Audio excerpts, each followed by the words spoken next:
Why nobody wants to hire experienced people. Posted on LinkedIn.com. Written by Jorgen Winther.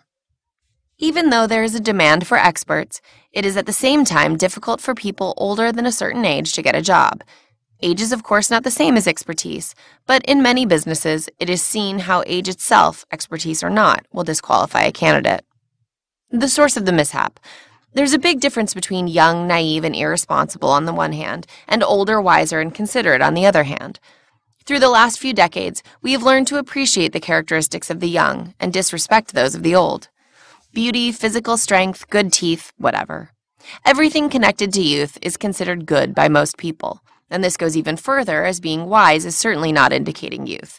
Therefore, you will see a lot of people deliberately playing a bit stupid and acting against better knowledge, simply because they will make them look younger in the eyes of others. Personally, I have met this idea in many shapes throughout my career. A typical result of it is a question like, are you taking chances, acting fast, in a job interview? Where the interviewer then clearly expects that you will answer, yes, I'm very fast in making decisions, and I often take chances accepting huge risks. Wisdom, the experience of a long life, will tell you that you almost never make better decisions by making them fast, and that a fast mentality most likely will make you focus too much on the immediate and urgent, and too little on the prosperous and important. You will spend your life on fighting fires instead of building a safe and sound company. But the idea of youth to outrule wisdom makes a considerate mind look wrong in the eyes of a recruiter. Youth is contaminating. That's a belief that many have. By being surrounded by young, fast, and irresponsible people, you yourself will magically turn younger. Many job announcements are trying to catch you with the phrases like young environment or rhetorical questions like, do you like to be busy in a fast-paced environment? An added reason. The prevalent focus on teamwork as the way of organizing work makes a contribution to the madness.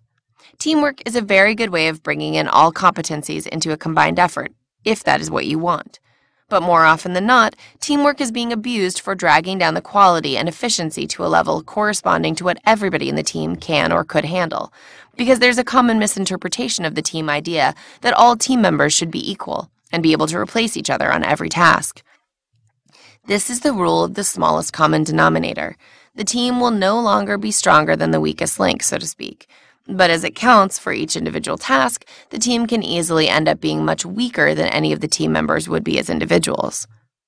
In order to do an effort that fits into the team plan and skills of the teammates, each team member is expected to avoid showing off.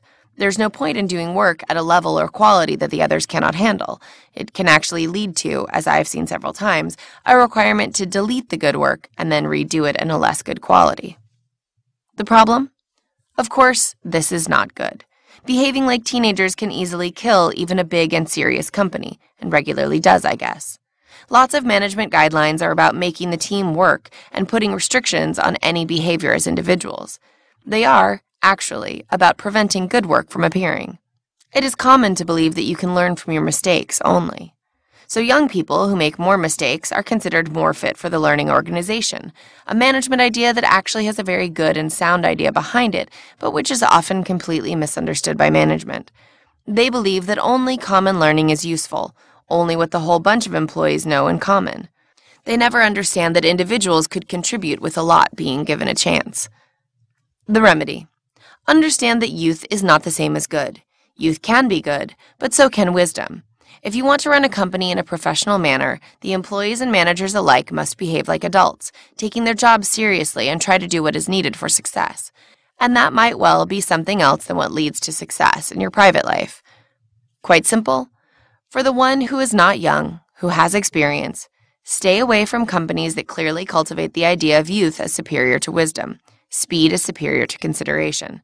They will only ruin your life, and you will not be allowed to make use of your wisdom anyway. You will always be measured against the norms of youth. For people inside of a company who have a chance of making changes, be they young or old, start making teams work by building them from people of different ages and with different skill sets, and force a style where firefighting is less heroic than proactive prevention of problems, and where applied wisdom, for instance from lessons learned in similar techniques, is a measure for success. Introduce an analytic behavior and business analysis activities with a focus on making everybody understand other people's needs and wishes throughout the whole process of doing anything. For people recruiting others, start thinking further ahead. Do not solve an immediate problem where a gap in the organization diagram must be filled out. Find instead people who have the potential of applying their wisdom in several positions, allowing them to start in one place at the company, then move around with the needs. Do not look for an exact replacement of an employee who left. Accept that new employees have their own individual qualities. Do not ask that stupid question of risk-taking. Focus instead on how the candidate will be able to measure the risk level and make a sound decision, and especially how the candidate is capable of being proactive. That would, altogether, lead to a more professional way of doing business and to better results where employees can actually be proud of what they know and what they do.